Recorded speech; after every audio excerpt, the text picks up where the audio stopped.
গতকালকে থেকেই আসলে সিলেটের বিভিন্ন এলাকায় প্লাবন বাড়ছে এবং প্লাবিত হচ্ছে বিভিন্ন অঞ্চল। সিলেটের প্লাবন পরিস্থিতি জানাতে এই মুহূর্তে আমাদের সাথে যুক্ত রয়েছেন সহকর্মী মাহবুবুর রহমান রিপন।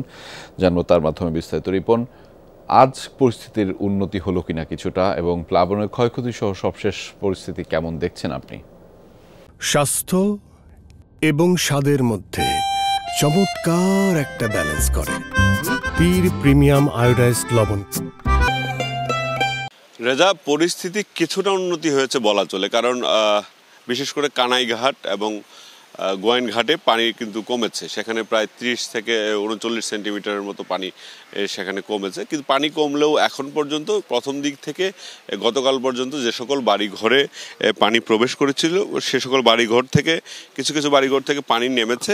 সেখানকার যারা বন্যার্ত মানুষ ছিলেন, যারা আশ্রয়কেন্দ্রে এসেছিলেন, তারা এখন আশ্রয়কেন্দ্রে রয়েছে। যারা বাড়িঘরে ছিলেন, যাদের বাড়িঘরে এখনও গতকাল পর্যন্ত পানি প্রবেশ করেনি, তারা কিন্তু স্বস্তিতে রয়েছেন, কারণ প্রায় 40 সেন্টিমিটারের মতো পানি কমেছে কানাইঘাটে, এবং গোয়াইনঘাটেও প্রায় 36 সেন্টিমিটারের মতো পানি কমেছে। তো এখন পর্যন্ত আশ্রয়কেন্দ্রে গতকাল থেকে যারা ছিলেন তারা আশ্রয়কেন্দ্রে রয়েছেন, কারণ অনেকের বাড়িঘরেই পানি রয়েছে।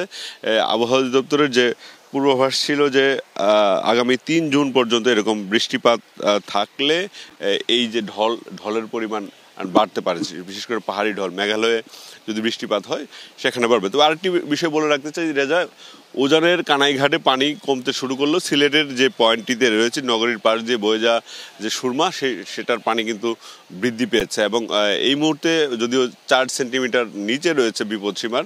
ইতিমধ্যে নগরীর যে খালগুলো ছিল সেই খালগুলো দিয়ে পানি প্রবেশ করতে শুরু করেছে, এবং এই ধারা যদি অব্যাহত থাকে, পানি বৃদ্ধি সুরমার পয়েন্টে, এই পয়েন্টে সিলেট পয়েন্টে পানি বৃদ্ধি অব্যাহত থাকলে কিন্তু নগরীর জন্য অশনি সংকেত।